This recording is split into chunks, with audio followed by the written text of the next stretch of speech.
예수님, 어린 시절에 유아 세례를 받았다든지 어린 시절에 세례를 받은 사람 외에 어른이 되어서 영세를 받은 분들 중에 많은 분들이 어떻게 해서 천주교에 오시게 되었습니까? 라고 이야기하면 주위에서 천주교 신자가 참 그 사는 모습이 참 보기 좋아서 그래서 이렇게 오게 되었습니다 하고 이야기를 합니다.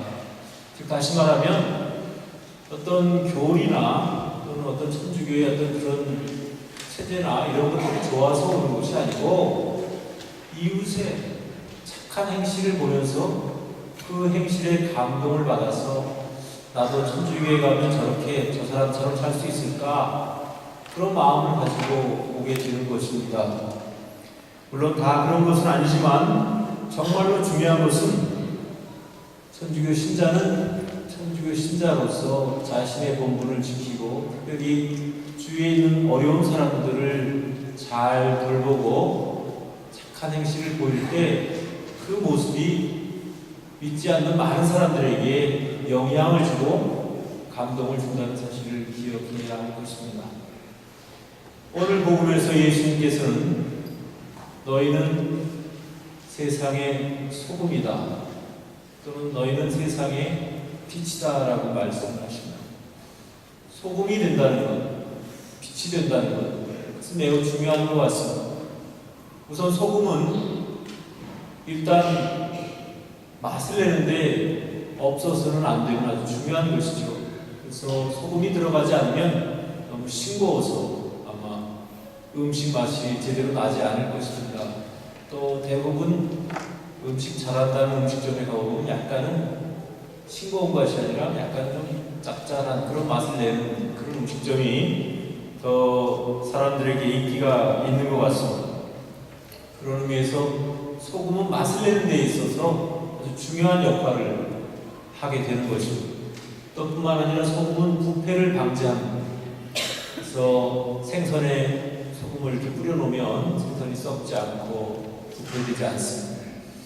이처럼 소금이라고 하는 것은 맛을 내는데 또 부패를 방지하는 데 매우 중요한데 중요한 것은 그렇게 맛을 내기 위해서는 소금 스스로는 녹아서 없어져야 한다는 것입니다.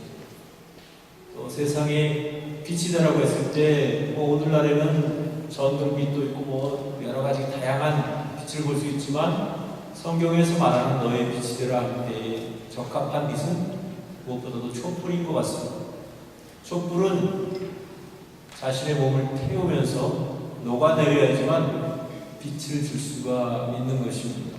그런 의미에서 본다면 소금이 된다는 것, 빛이 된다는 것은 참으로 힘들고도 어려운 일이 아닐 수가 없습니다. 그렇기 때문에 예수님께서 제자들에게 부탁하셨고 그로 인해서 우리는 소금과 빛이 되어야 될 우리 각자의 본분 또 우리의 의무를 잘 깨달아야 할 것입니다. 세상의 빛과 소금이 된다는 것이 결코 쉬운 일은 아니지만 그렇다고 불가능한 일도 아닙니다. 인도의 마더 데레사 여러분들도 잘 아실 겁니다.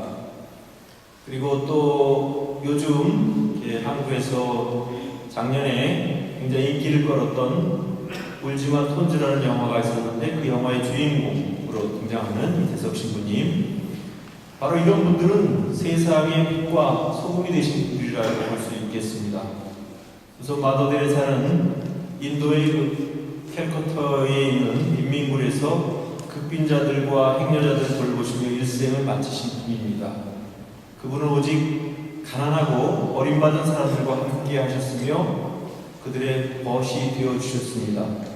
그분이 돌아가셨을 때 온 세상 사람들은 나라와 종파와 인종 구분 없이 정말 모든 사람들이 다 그분의 죽음에 조의를 표했고 안타까워했습니다. 또 이태석 신부님도 암으로 세상을 떠날 때까지 아프리카에서 가난한 이들과 함께 살면서 그들에게 꿈과 희망을 심어주었습니다. 그분의 삶을 담은 다큐멘터리 영화가 나오자 한국에서는 굉장히 큰 반향을 일으켰습니다. 그리고 그 영화를 보는 사람들은 영화 보는 내내 감동과 눈물로 그 영화를 봤다고 합니다. 여러분들 중에도 보신 분이 있을 거라고 생각하는데 이번 여성 피정에는 그 영화를 한번 보여드리도록 하겠습니다. 이처럼 자신을 온전히 불태워서 세상을 밝힌 분들이 있기 때문에 세상은 아직 살만한 곳이 되고 있는 것 같습니다. 물론 제가 지금 예를 든 두 분은 특수하게 정말 또 세계에서 모두가 알아줄 정도로 그렇게 큰 빛과 또 큰 소금의 역할을 했지만 우리 자신들은 그 대신 작은 빛의 역할, 작은 소금의 역할을 해야 할 것입니다. 오늘 마태복음 5장 16절에는 이런 이야기가 나옵니다.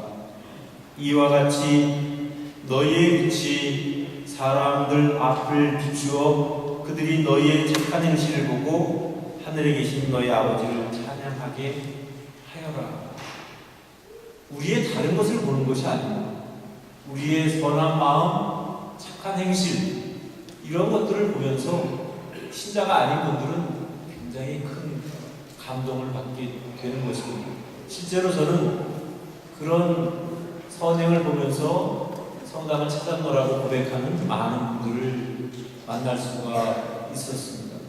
그러니까 물론 우리가 복음을 전파할 때 우리 천주교회 이렇습니다 하고 천주교회의 특성을 알려주고 교리를 가르쳐주는 것도 중요하지만 그에 앞서 삶으로 모험이 되지 않으면 그 말은 단지 헛소리에 불과하게 될 것입니다.